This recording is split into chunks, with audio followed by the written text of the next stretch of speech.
Le mec, il a décidé de sortir un livre maintenant tout de suite. Il va dézinguer Cyril Hanouna.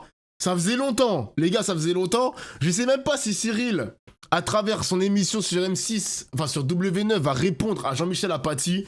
Parce que bon, M6, voilà, muselle un petit peu Cyril Hanouna, donc il peut pas tout dire, il peut pas partir en clash. Je sais pas, peut-être aujourd'hui ça va partir en suicide, j'en sais rien.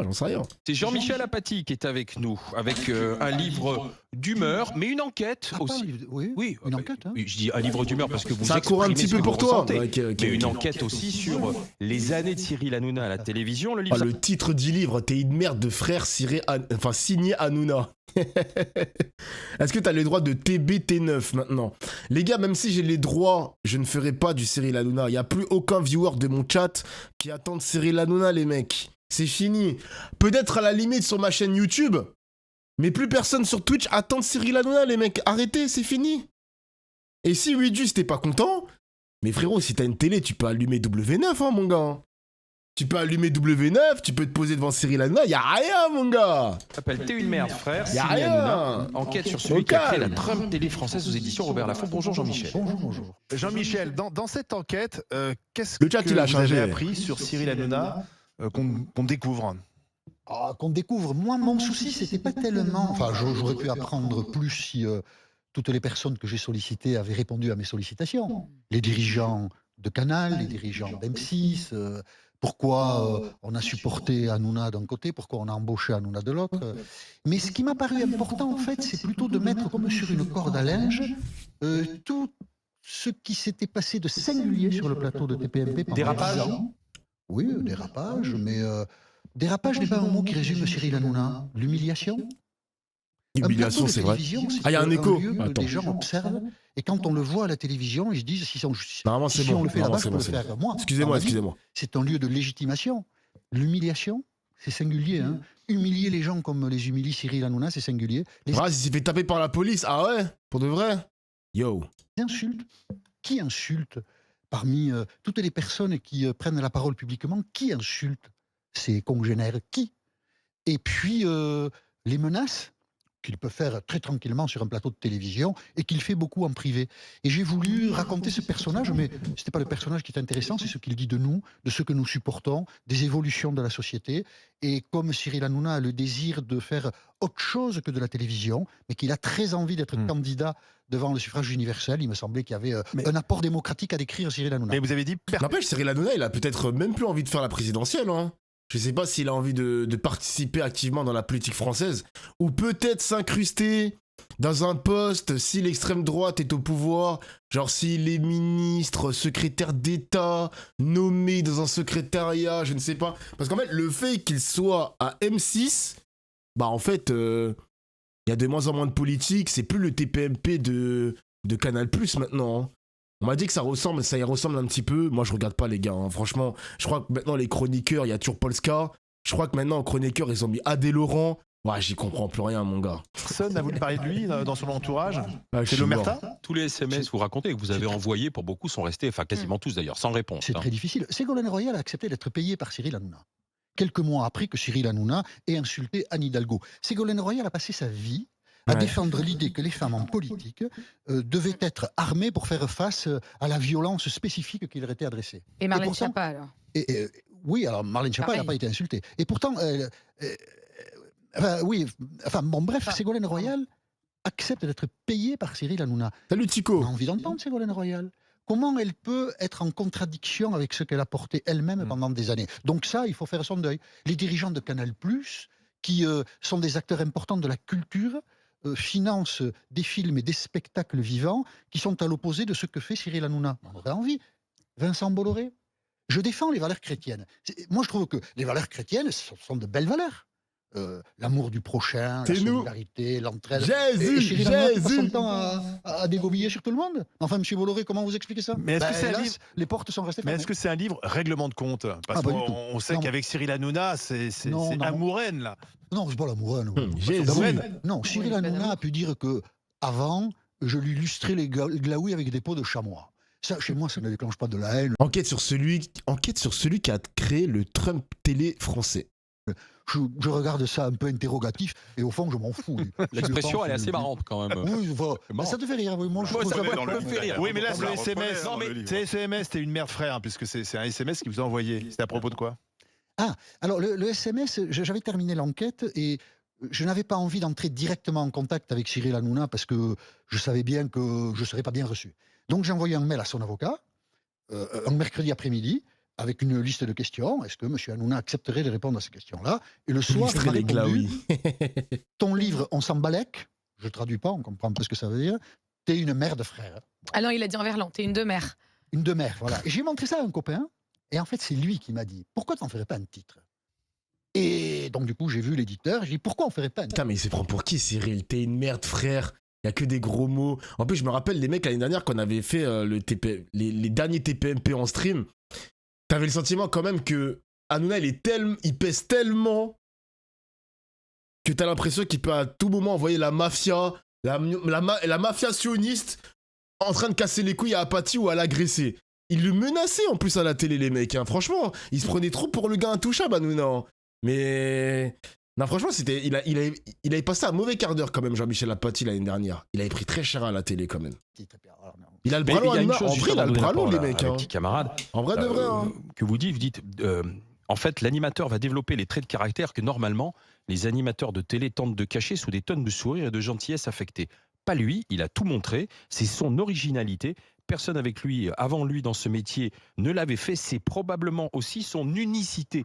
Donc est-ce que vous lui reconnaissez un talent certain ou un certain talent? Ah oui, il a du talent, oui. Sioniste pour l'interrogation. Ah, parce que tu crois que Cyril Hanouna, c'est pas un sioniste?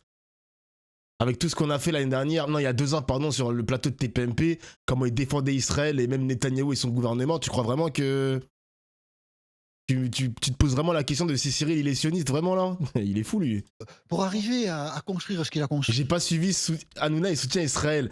Mais attends, mais il y a encore... J'ai l'impression que il y a encore des traces de fans d'Hanouna sur mon stream. Genre tout ce qu'on a fait il y a 2 ans sur la Palestine ne nous a pas suffi. Sur qui? Sur Hanouna, il défend qui? Genre, vraiment? Oui, mais il est assez violent pour avoir une mafia normale, non? Ah, peu importe, une mafia soniste ou une mafia normale, on va pas les jouer sur des mots, ma gueule. Genre, on en est vraiment là à débattre sur la sémantique. Une mafia normale ou mafia soniste, je m'en fous, c'était pour la vanne. Genre, je suis streamer, je peux faire des blagues ou pas? Il est fou, lui. Oui, il faut du talent. Et du travail. Il a beaucoup d'instinct, oui, du travail, bien sûr, de l'investissement.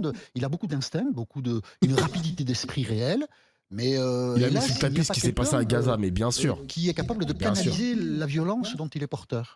Voilà. Alors, vous avez lu le livre, Flora Guébali, oui. Charles Consigny. Moi, j'ai lu le livre, mais j'ai surtout été insultée pendant toute une semaine par Cyril Hanouna l'année dernière, parce que j'avais osé considérer la décision de l'Arcom au GG comme légitime, ce qui était mon droit. Donc, il a dit que j'étais bête, vraiment débile, et puis la honte de la France, et puis bon, ça a duré pendant quelques jours. J'ai jamais reçu autant de messages de soutien de politiques, de journalistes, en privé, qui me disaient bonjour, que je connaissais ou non, bonjour, on est désolé de ce qui vous arrive, c'est vraiment très dur. J'ai dit, mais vous avez une voix, vous tous, journalistes politiques. Peut-être que si on était tous ensemble à dire la même chose, ça aiderait. Et puis là, plus de réponse, on n'a plus répondu. Et donc, ma question pour vous, c'est est-ce que vous avez... J'en ai déduit que tous ces gens-là avaient peur, parce que s'attaquer à Hanouna, c'est s'attaquer à un monument de la télé française. Et aujourd'hui, on sait, le pouvoir, il est dans la fabrique de l'opinion. Et quand on est regardé tous les soirs par des millions de personnes, bah, on a beaucoup de pouvoir. Donc, ma question pour vous, c'est est-ce que vous avez eu peur en faisant ce livre? Et est-ce que vous comprenez cette peur qui fait cette omerta dont on parlait à l'instant? Non, je me demande, enfin, de quoi ont peur les gens? Qu'est-ce qu'il va leur faire? Bah, les insulter tous les soirs, c'est pas très agréable. Parce non, que mais... derrière, il y a les... Bon, après, se faire insulter par Hanouna, bon, il y a un peu d'humiliation, parce que derrière, c'est vrai que quand tu te fais insulter à la télévision, ça en découle des insultes sur Internet. Tu reçois des messages, enfin des menaces de mort, des messages de merde que t'as pas forcément envie de lire. Genre, ouais. Après, est-ce que ça va aller aussi loin? Parce que ça fait un moment que Hanouna, il fait le pitre en menaçant directement, ou même directement Jean-Michel Apathy, mais l'intégrité physique d'Apathy, j'ai l'impression que tout va bien. Hein. Personne lui a cassé la gueule, personne l'a intimidé, il s'en est pas plaint sur Quotidien ni sur les autres médias. Peut-être que Cyril Hanouna, c'est une grande gueule et c'est tout, les gars. Peut-être, on sait pas. Hein. Les réseaux sociaux aussi. Non, c'est pas agréable. Je raconte une grande la mésaventure psychologique, si je peux l'appeler comme ça, d'une chercheuse du CNRS, Claire Secaille, qui a étudié le contenu des émissions de TPMP, qui en fait un compte rendu à sa manière, universitaire. Et elle voit comme critique son visage affiché derrière Cyril Hanouna. Et Cyril Hanouna a dit une phrase qui l'a beaucoup marqué, qui l'a déstabilisé. Au CNRS, tout le monde a honte d'elle, personne ne veut travailler avec elle. Il ne sait même pas ce que c'est le CNRS. Mais il balance comme ça. Et elle l'a très mal vécu. Ça l'a déstabilisé. Et quand on a le pouvoir qu'a Cyril Hanouna, un pouvoir de parole sur la place publique, on fait attention à ce qu'on dit. Mais de quoi les gens ont-ils peur exactement? Qu'est-ce qu'il va faire? À moi, qu'est-ce qu'il va me faire? Il va me faire quoi? Il va me dire, il a déjà dit que j'étais trop vieux, trop con et trop moche pour faire de la télévision. Bon, qu'est-ce qu'il va dire de plus? Bon, voilà. Donc pourquoi est-ce que les gens ont peur? J'ai trouvé aussi que beaucoup de gens avaient honte avec lui. Alors, ils ne le disent pas forcément comme ça, mais ils ont des réticences à parler du travail commun parce qu'ils n'assument pas. Non, j'avoue, le outfit, j'avoue que Jean-Michel Apathy, mon gars, il faut te conseiller parce que c'est pas possible. Hein. Genre le polo vert bleu, enfin le polo bleu marine. Un polo bleu marine. Non, c'est pas possible. Merci Lydia pour les 12 mois de sub. Merci, bon anniversaire évidemment. Bon anniversaire. Mais regardez la outfit, j'avoue, c'est désastreux quand même. Hein. Résultat du travail commun. C'est triste, je trouve. Charles Consigny. Je suis mort. Alors, j'allais un peu à reculons vers ce livre, cher Jean-Michel Apathy. D'abord parce que moi, j'aime beaucoup Hanouna. Je trouve qu'il a beaucoup de talent. J'avoue que cette télé un peu nitroglycérine, un peu sans foi ni loi, ne me déplaît pas. Je pense que ça fait partie de ce média, de ce métier. Et donc, je n'ai jamais été particulièrement choqué par les vulgarités qui se déroulaient sur le plateau de TPMP. Et je pense aussi que Hanouna est capable du pire comme du meilleur. Mais ça, je crois que vous êtes d'accord. Et notamment son émission qu'il avait faite pendant la présidentielle, Face à Baba, qui était une émission étonnante quand même. Qui avait participé d'ailleurs. Rien que le nom... dans laquelle j'étais allé débattre avec Mélenchon et avec Marine Le Pen. C'était une émission très étonnante, rose fluo, avec des strass, des spots. Enfin, c'était étonnant pour la politique, mais c'était pas con, puisque ça consistait à confronter des politiques à des contradicteurs, mais aussi à des soutiens. Bref, c'était intéressant et je trouvais qu'il avait bien mené ça. Mais je suis d'accord avec vous qu'il y a un certain nombre de débordements. J'y allais aussi un peu à reculons parce que j'avoue que vous m'agacez assez souvent, notamment sur Twitter avec votre étonnant nom qui a le don de m'exaspérer. Et je suis désolé. Hein. Vous aviez fait étonnant, un tweet contre ma modeste personne, mais je ne sais plus ce que c'était. Donc pourquoi ça m'a pas blessé? Voilà, ça m'a pas blessé. C'était le prime. En vrai, si on fait une rétrospection, les gars, factuellement, Face à Baba était une très bonne émission. Littéralement. Il nous a quand même offert Mélenchon contre Zemmour en Big 2022, je crois. Donc honnêtement, je l'ai streamé. En plus, vous étiez là, le chat. Je pense qu'il y a quelques pseudos par-ci, par-là. C'était une très bonne émission. Balance ton poste aussi était une très bonne émission. Parce qu'il y avait des personnalités de gauche issues d'Internet aussi qui étaient là. Très bonne émission. Voilà, faut dire les termes. On peut ne pas aimer Cyril Hanouna, mais ça nous a apporté son lot de joutes verbales avant que ça glisse véritablement et définitivement dans l'extrême droite. Jusqu'en 2012, c'était une très bonne émission. Bah Hanouna, quand il a invité tout le monde, c'était très bien quand même. Bah ouais frère, littéralement, bah ouais, j'ai pas peur de le dire, c'est pas un gros mot de le penser les gars. Mais après, il est parti en sucette quoi. Faut dire les termes, il est vraiment parti en sucette. Je ne m'en souviens plus et je ne l'ai pas retrouvé. Bon. C'est bien. Mais j'ai trouvé donc ce livre assez intéressant. Non, c'était pas avant le Clash Boyard les mecs, non parce que je m'en souviens, avant le Clash Boyard, vous regardez le calendrier de cette époque. Avant le Clash Boyard, ça avait vraiment viré à l'extrême droite. Ça avait vraiment viré à l'extrême droite de fou, les mecs. Et je ne sais pas, un jour comme ça, Louis Boyard a accepté une invitation de Cyril Hanouna. Cyril Hanouna, il pensait qu'il n'allait pas avoir de tractard et tout, même s'il avait viré à l'extrême droite. Et finalement, Louis Boyard lui a fait rappeler que, frérot, ton émission est très à droite maintenant. Je trouve qu'on apprend certaines choses. Merci à Ruiz pour le sub. 32 mois de sub. Petit peu tard. Alors je comprends l'accord d'Alain, etc. Le fait de faire une espèce de retour sur un phénomène qui, somme toute, n'existe plus, parce que maintenant c'est une autre chaîne, etc. Bon, enfin, disons que c'est différent. Je pense que c'est intéressant et je pense que, d'abord, honnêtement, je trouve que c'est assez bien écrit. Bien c'est bien écrit. C'est bien. Est-ce que pour autant, ça valait la peine de fermer une chaîne?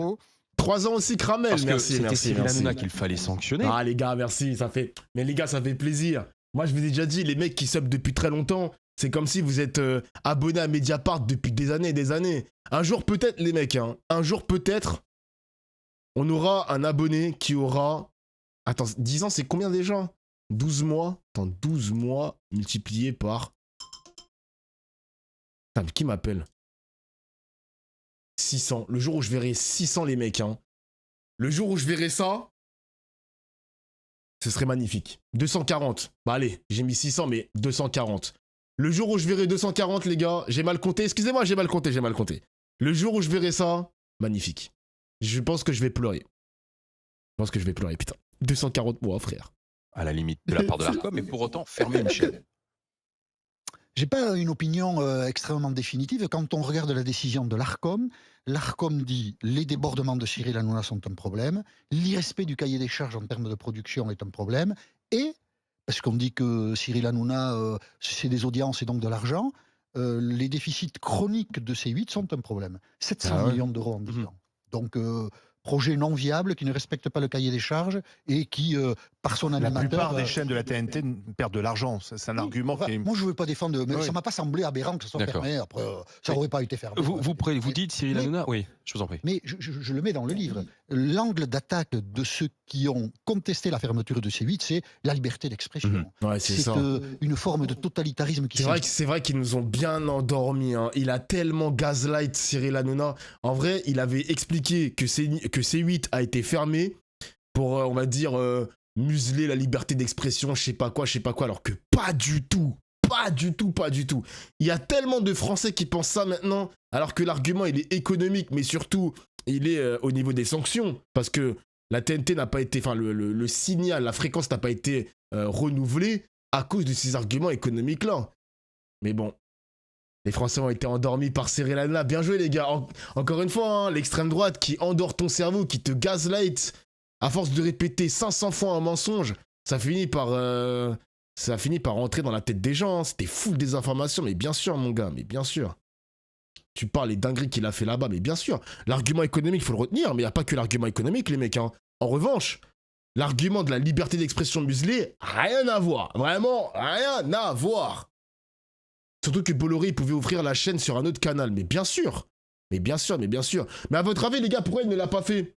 L'argument économique, il est viable.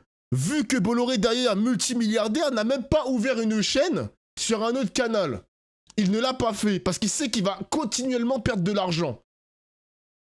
Donc pour endormir les téléspectateurs, la stratégie, c'est de dire simplement... Les gars, c'est chaud, liberté d'expression, on est muselés, l'ARCOM nous fait chier, etc. Voilà, tout simplement, les mecs. Mais nous, on n'est pas stupides sur mon stream, les mecs. On n'est pas stupides.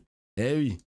Je cite notamment Laurent Wauquiez, qui, avec les excès qui lui sont coutumiers, mène là un combat qui ne me semble pas juste. Abel Boilly. Alors, pour corroborer ce qui vient d'être dit, le livre est assez intéressant parce qu'en plus, il est très accessible. Et j'aimerais soulever 2-3 points et vous poser 2 questions très cash parce que je sais que vous n'avez pas votre langue dans votre poche. C'est une enquête, mais l'enquête, reconnaissez qu'elle n'est pas neutre parce qu'on ressent votre ressenti de Cyril Hanouna quand vous dites à un moment qu'il parle comme Éric Ciotti, quand il parle de son amour pour la France. À un moment, vous dites même qu'il parle comme Donald Duck. Donc voilà, vous parlez aussi... ah oui, à un moment, vous dites qu'on dirait Donald Duck. Donald Trump peut-être, mais non, oui, Donald, oui, Donald, si, hein, je l'ai lu en entier.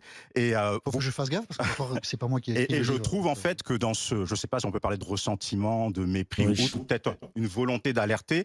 Il y a quelques points en fait qui vous rabaissent un petit peu quand vous parlez de ses études et que vous dites qu'il a eu son bac au bout de la 2e fois seulement. Puis ensuite, il a eu un DUG, un bac +2, et qu'il s'est ennuyé, il a arrêté, et vous dites que le constat est médiocre. Si on n'est pas au courant en fait de ce qui se passe pour Cyril Hanouna, si je suis un bac +2, je peux me dire que c'est un petit peu dur comme jugement. Donc voilà, vous parlez ensuite, et c'est la chose qui m'a le plus interpellé, du rapport qu'il a au corps de ceux qui travaillent avec lui. C'est-à-dire que quand on travaille avec Cyril Hanouna, on ne s'appartient plus. Et c'est intéressant, même les mots que vous utilisez, vous parlez du rapport au corps et ensuite du rapport au vivant. Et je vais vous donner juste 2 exemples. Le touriste qu'il a poussé dans l'eau à Venise, le souffle dans l'arrière d'un chien, ce qu'il a fait à Jordan Deluxe. Et moi, je lis le bouquin et je me dis, mince, on risque d'arriver à une agression sexuelle à ce rythme-là. Et puis il y a le cas, une agression sexuelle. Vous prenez même un témoin, une psychothérapeute, si je ne me trompe pas, pour analyser en fait les faits. Donc je me suis dit, qu'est-ce qu'il y a entre vous et Cyril Hanouna? Et à la fin, on arrive juste avant la conclusion où vous expliquez que vous êtes déjà allé à TPMP et que vous n'avez pas de froid avec Cyril Hanouna, que dans les couloirs d'RTL, vous vous êtes rencontrés et que les rapports étaient bonjour, au revoir. Et puis vous expliquez en fait ce qui vous a poussé à écrire le livre, c'est-à-dire donc suite à la mort de Lola, effectivement, donc la réaction qu'il a eue à TPMP, où il a semblé mettre de côté l'état de droit. Et je me suis dit quelque part tout ça pour ça, parce que lorsque Lola est morte, en fait, on était beaucoup à avoir la même réaction, que c'est pas possible, qu'il faut que les choses aillent vite, et c'était pas forcément mettre l'état de droit. Donc, quelles sont mes deux questions? Un, pourquoi avez-vous jamais. Fallait mettre le bruitage du tunnel. Bah oui, il aurait pu se prendre un petit tunnel là. Pourquoi avez-vous écrit le livre? Est-ce que vous êtes un lanceur d'alerte, donc Cyril Hanouna nuit à la société française? Et deuxième question, pour le cas de Capucine Anav, très cash, est-ce que Cyril Hanouna est un agresseur sexuel, oui ou non? Pourquoi est-ce que j'ai écrit le livre? Alors, est-ce que Cyril Hanouna est un agresseur sexuel? Attention, à tout moment, il peut y avoir plainte pour diffamation. Ouais. Je pense que nous avons vu ailleurs, notamment aux États-Unis, que des gens pouvaient faire passer le capital qu'ils ont à la télé sur la scène politique. Comme Cyril Hanouna a dit, c'est un constat, qu'il souhaitait être candidat devant le suffrage universel, il le dit depuis longtemps. Depuis, il a un peu démenti quand même. Hein. Alors, il a démenti de l'être là tout de suite, mais déjà en 2017, quand René Chiche publie son livre, il y a déjà l'hypothèse qu'il puisse faire de la politique. En fait, c'est une idée qu'il a depuis longtemps en tête. Et pourquoi pas, il a le droit, un citoyen qui a le droit de le faire, mais à ce moment-là, il y a une légitimité pour enquêter sur Cyril Hanouna. Comment il parle, ce qu'il est, quelle valeur il promeut. Son populisme mérite d'être disséqué. Parce que D'ailleurs, les gars, parenthèse par rapport à ça, alors je ne sais pas si Cyril Hanouna va tenter l'expérience de la municipalité. Par exemple, je vous donne deux exemples. Louis Sarkozy, qu'on avait écouté lundi, Louis Sarkozy, les amis, à force de passer à la télé, ça draine énormément d'audience. Le mec, il se dit, ok, j'ai des messages positifs, ok, il y a beaucoup de personnes qui m'écoutent, je vais me brûler à la tâche et tenter la municipalité. Il est à Menton, je crois. Deuxième exemple, autre personnalité extrêmement gênante, Jean Messia. Jean Messia va tenter la municipalité en 2026, avec la ville d'Évreux. Je ne sais pas s'il y a des personnes qui habitent à Évreux sur mon stream, mais Jean Messia, à force de passer à la télé, d'avoir des tweets qui drainent des millions et des millions d'impressions, il se dit, je suis sur Reconquête, j'ai le boost de Éric Zemmour et Sarah Knafo plus ma propre personne. Voilà, je vais tenter les municipales Évreux. Alors je ne sais pas s'il va réussir à être maire d'Évreux, mais c'est ça aussi, les gars, la finalité. C'est ce que je vous ai dit à chaque fois, les amis. Et d'ailleurs, il y a un député, Louis Boyard, en l'occurrence, il m'a demandé pourquoi je tenterais pas l'expérience. En fait, à force de streamer, vidéo, audience, tu draines des choses, etc., tu draines de l'audience et tout, pourquoi pas un jour tenter les municipales de Flamingo ou tenter la députation de Flamingo. De Flamingo, écharpe tricolore, clic, pow! C'est ça la finalité, les mecs! Les gars comme ça, les influenceurs politiques comme ça, même les streamers politiques ou créateurs de contenu, peut-être qu'un jour, ils vont traverser les écrans et tenter quelque chose. Après, les gars, je vais pas vous mentir. Hein. Alors, les streams ne seront pas terminés, mais je vous jure, les gars, que si j'y vais et je perds, j'aurai un seum, mon gars. Parce que moi, si je fais un truc comme ça, c'est pour gagner, frère. C'est pour convaincre et gagner. Si je perds la circo, j'aurai trop le seum. J'aurais vraiment trop le seum, gros. Non, j'aurais trop le seum. C'est du populisme. Et donc, fondamentalement, c'est pour ça que j'ai écrit le livre. Non, Dofla, fais pas ça. La politique, faut pas mettre le nez dans le caca. Après, les gars, je vous garantis, hein, si je rentre dans la politique, c'est vraiment pour faire passer des messages. La preuve, Anas Kazib, il avait tenté les législatives. Un mec comme Anas Kazib qui a une étiquette anticapitaliste, marxiste, mais évidemment que tu fais ton mandat de député pour faire passer des messages. C'est logique. C'est logique, mon gars. Il n'y a pas de ressentiment personnel pour répondre rapidement à votre question. Et si je cite Éric Ciotti, c'est parce que j'aime bien me moquer d'Éric Ciotti. Là, c'était une balle perdue pour Éric Ciotti. Ça n'a rien à voir avec Cyril Hanouna. Est-ce que c'est un agresseur sexuel? Écoutez, la scène sur Capucine Anav, qui est enregistrée... Il faut rappeler, hein, peut-être tout le monde ne l'a pas vu. Hein. Il joue avec une fille qui s'appelle Capucine Anav. Touche-moi des parties du corps, qu'est-ce que c'est? Elle a les yeux fermés, bon voilà. Et puis il lui met sa main sur son sexe. Et la main de Capucine Anav sur son sexe. C'est une scène qui a beaucoup choqué parce qu'elle est emblématique d'abord de ce que les hommes peuvent faire parfois avec des femmes, cette espèce de sentiment que ce sont des jouets sexuels. C'est une scène concernant Cyril Hanouna, que l'on retrouve à d'autres moments de sa vie professionnelle. Je cite ce qu'il fait faire dans la rue à des femmes. Enfin, c'est quelque chose. Elle était consentante, Capucine Hanave? Non. Bah, elle avait les yeux bandés. Elle n'était pas consentante, elle avait. Enfin, mais. Puis il y a eu beaucoup, alors, devant l'Arcom, devant le Conseil d'État, devant la Cour européenne des droits de l'homme. Ce type de geste fait sur la place publique, sur un plateau de télévision, est un geste qui est condamnable. On ne peut pas le faire parce que voilà, on lutte contre tout ça tout de même depuis quelques années. Et donc Cyril Hanouna, c'est tout ça. Il faut essayer de le décrypter. Et je crois qu'il est important de ne pas perdre. Il est bizarre le journaliste. Hein. J'avoue, le moment où il dit elle était consentante, comme s'il disait elle était consentante, non. Il aurait pu dire elle était consentante ou pas, en mode il pose la question. Mais frérot, doucement quand même, hein. doucement. Défends pas Cyril Hanouna. La mémoire. Enfin, baiser Olivier Truchot, bah ouais, frère. Il y a une dizaine d'années, parce que les messages véhiculés par Cyril Hanouna paraissent contestables et ne sont pas bons. Mais Jean-Michel, vous qui suivez la politique depuis tant d'années, vous croyez qu'il a une chance, il se présentait à une présidentielle? Qu'il fasse des voix? Non. Oui. Alors je cite dans le livre les experts américains. En janvier 2016, experts de la politique américaine. Quand Donald Trump dit « je serai candidat aux primaires républicaines », mais il n'y en a pas un qui pense qu'il franchira l'étape des primaires. Et même tous disent qu'il n'ira pas jusqu'au bout. Vous voyez, tiens. Bien sûr qu'il fasse des voix, pas qu'il soit élu. Mais c'est du populisme. Oh, quand même, on voit bien que la scène politique est détruite. Donc il y a un espace pour des populistes comme ça. Vous restez avec nous. Teddy Riner, Cyril Hanouna, c'est peut-être ça la fiche de la présidentielle. Vous restez avec nous, Jean-Michel Apathy. On va continuer de parler du livre parce qu'il y a une petite anecdote. Vous racontez aussi la rencontre Cyril Hanouna-Jordan Bardella. Oui. Mais on va aller un peu au-delà de cette rencontre parce qu'il y a des petites choses qui ont été cachées là-dessus aussi. Vous allez nous raconter ça. Et puis on va voir avec vous ce que vous pensez du match en ce moment entre le service public et CNews, avec la patronne du service public qui dit ce matin que CNews est une chaîne d'extrême droite. Ce sera intéressant de vous entendre. Intéressant, Jean-Michel Apathy, vous restez avec nous. La vidéo. On peut prêter à Cyril Hanouna des ambitions politiques. Dans le livre, Jean-Michel, vous racontez une rencontre. Jordan Bardella, Cyril Hanouna. Oui. Dans quelles circonstances? Ils se sont rencontrés en 2021 sur le plateau, invités. Ils ont sympathisé. Ils ont 20 ans d'écart. Et ce qu'on m'a dit, alors, je n'ai pas pu le vérifier moi-même, mais ils se marrent beaucoup tous les deux. Ils ont un humour semblable. Et du coup, ils ont noué une vraie relation d'amitié. Donc Jordan Bardella a passé une partie de l'été 2024 dans sa villa à Saint-Tropez. Ils ont joué au padel. 23. Ils ont joué au padel. Il y a une photo qui. Mais voilà, moi c'est ça qui m'intéresse. Quelqu'un a acheté les photos et elles sont bloquées. Mais Jordan Bardella a expliqué à des amis à lui au Rassemblement National, les photos, elles existent. Enfin, mais quelqu'un a acheté les photos, on a bloqué les photos de l'été 2023. Ça arrive, ils ont bloqué les photos. Personnalité importante, c'est pas la première fois que ça se passe comme ça. Mais ça prouve le poids de Cyril Hanouna et de Jordan Bardella ensemble. Oui, la connexion.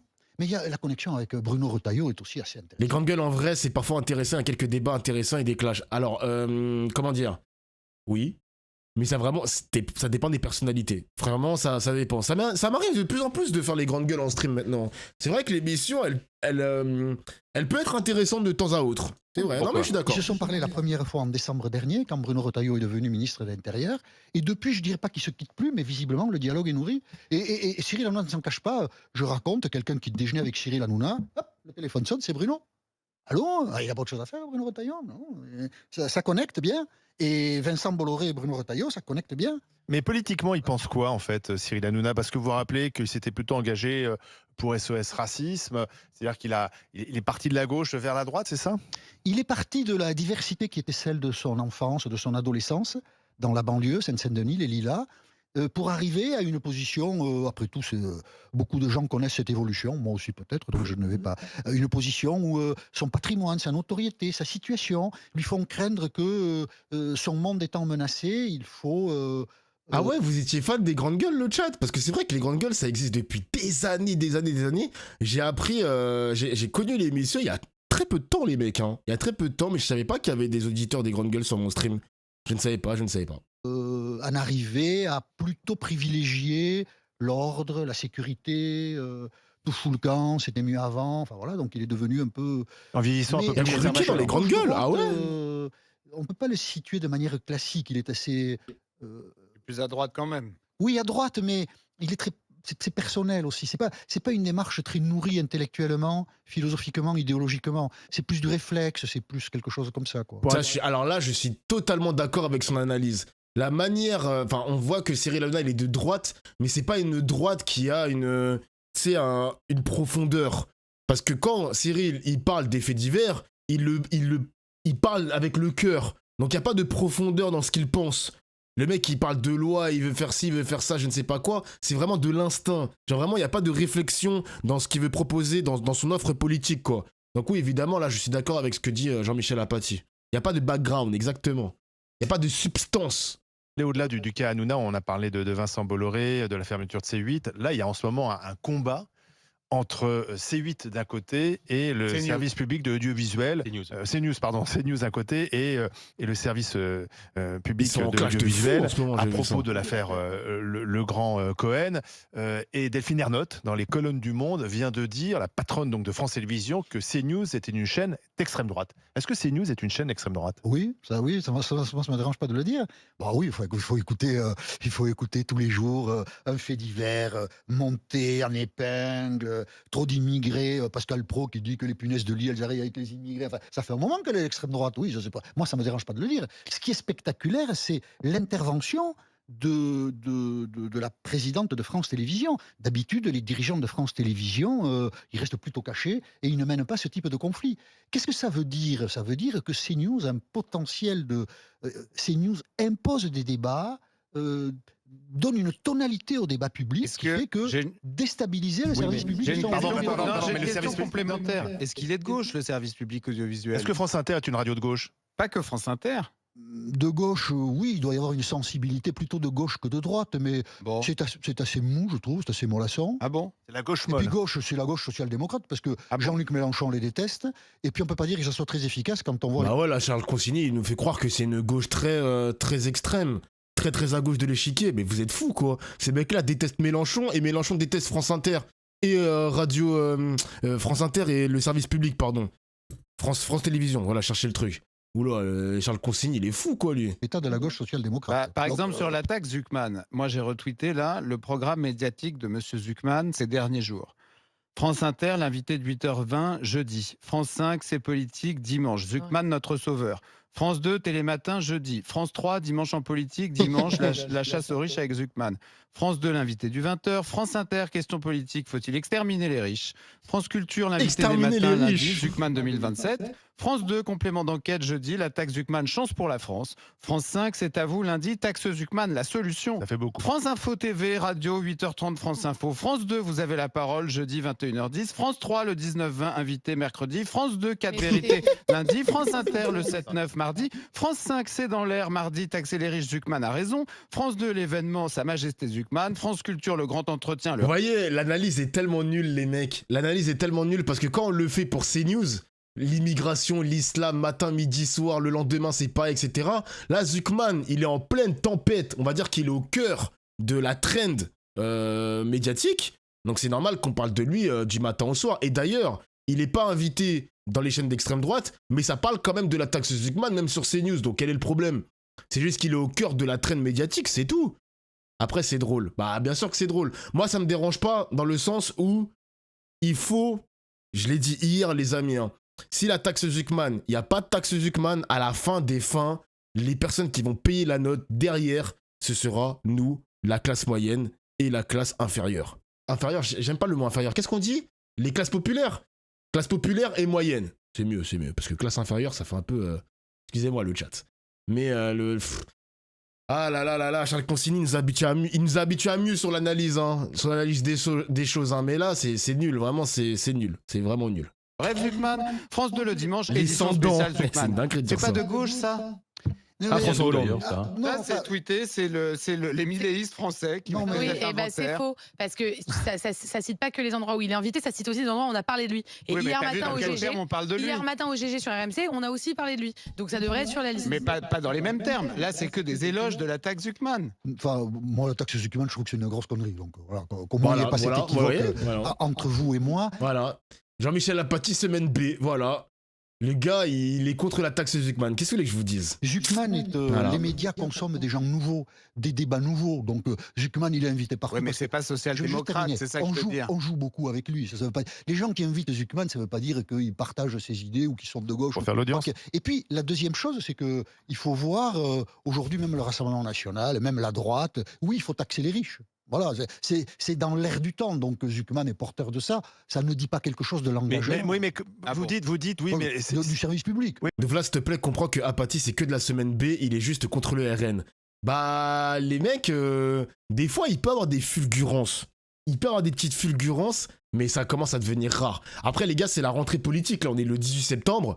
L'année dernière, on a beaucoup suivi Apathy, semaine A, semaine B, beaucoup de semaines B, mais quelques semaines A où il a eu quelques fulgurances. Là, c'est le début, on verra les mecs à la fin de l'année scolaire.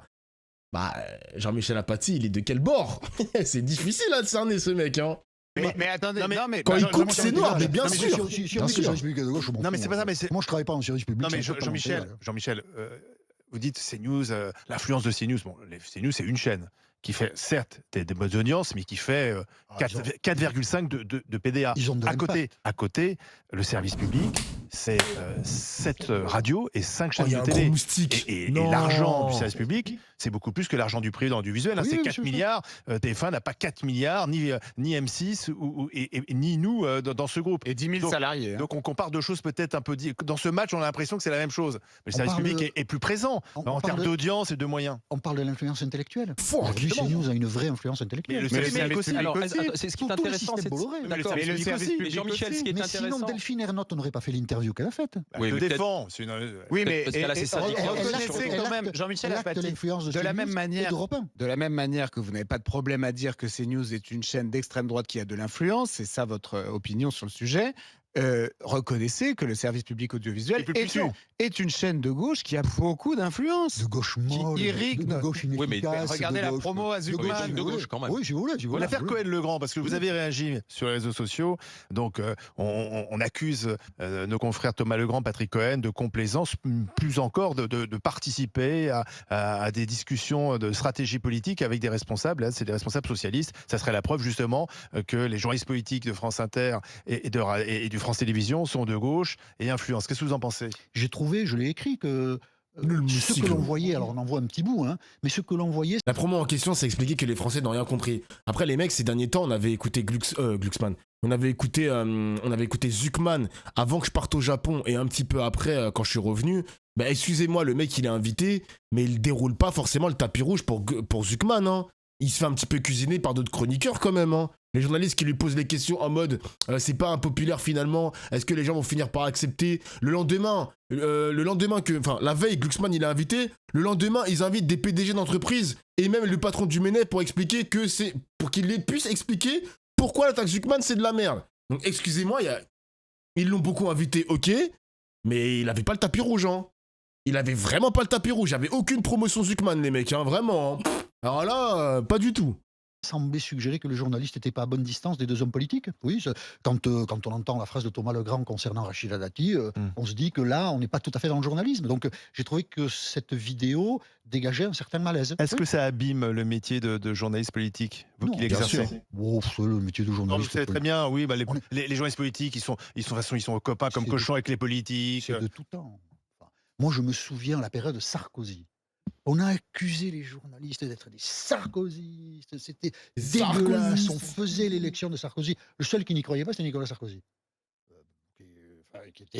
Donc, si vous voulez, c'est un procès permanent. Ouais, j'ai vu pour Mistral, j'ai vu. C'est dur de trouver la bonne distance avec les responsables politiques, c'est très dur. Si vous voulez des infos, vous êtes obligé d'être un peu copain quand même, et si vous n'avez pas d'infos, et si vos copains en ont, vos patrons vous disent qu'est-ce que tu fous. Donc, c'est très dur, mais voilà, après... Chez Quotidien, c'est la bien-pensance, c'est le camp du bien, Quotidien? Alors, chez Quotidien, je vais vous en parler de manière objective. Les gens qui font cette émission, je pense à Laurent Bon, qui dirige la boîte, Barthès présente, incarne. Et Bon dirige, Laurent Bon, il est génial. Formidable, j'adore travailler avec lui. Voilà. Et je trouve que c'est une très belle émission. Est-ce qu'elle est bien pensante? Quotidien. Sans doute. J'adore être bien pensant, je m'en fous complètement. Après, en même temps, vous savez, quand je tiens des discours, j'en parlais tout à l'heure avec notre ami qui est là, sur l'Algérie ou d'autres sujets, on n'est pas toujours bien pensant non plus. Hein. Donc voilà, c'est...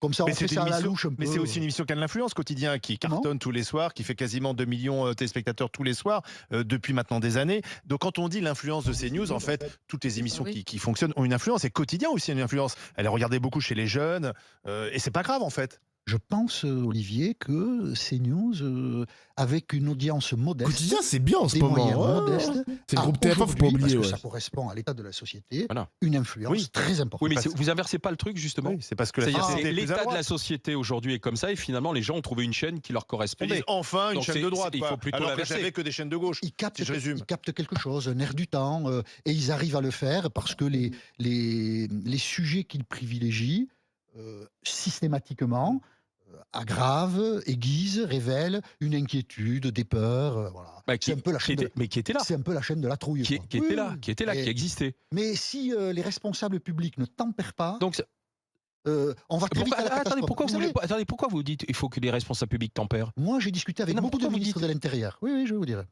Qui vous racontent très bien comment se passe la journée d'un ministre de l'Intérieur. Elle commence par une liasse de faits divers, de drames, de problèmes qui se sont passés dans la société. Et si vous n'avez pas un peu de recul, si vous n'avez pas un brin de fatalisme, vous pensez que rien ne marche en France. Et ça n'est pas vrai. Ce sont des réalités complexes. CNews ne rend pas compte de la complexité de la société. CNews ne rend pas compte de la complexité de l'immigration. CNews ne rend pas compte de la complexité des relations entre les hommes et les femmes quand on aborde ça que par le filtre des faits divers. Tout va mal. Tout va mal. C'est la catastrophe en France. Et donc, quand vous dites ça à longueur de journée, quelle solution politique vous apportez? Eh bien, c'est pour ça que je dis que CNews est une chaîne d'extrême droite. Voilà. On peut terminer. Et il a raison sur le constat. Désolé, il a raison sur le constat, les mecs. C'est que des mecs qui parlent avec le cœur et il n'y a aucun recul alors que c'est des journalistes. Il a raison sur le constat. Merci Zeus Cry pour le sub. Merci mon gars. CQFD, cette chaîne s'adresse au bas du front. Mais bien sûr, bien sûr. Après les amis, là où ça a fait de l'audience, il faut savoir quelque chose. Il faut savoir que la France, maintenant, les Français qui consomment ce type d'émission, c'est des Français qui sont, je dirais pas passionnés, tu vois, mais qui en ont marre que ça ne bouge pas assez à leurs yeux. Et du coup, ils se rassemblent. Voilà, ils se rassemblent autour d'une guilde qu'on appelle CNews.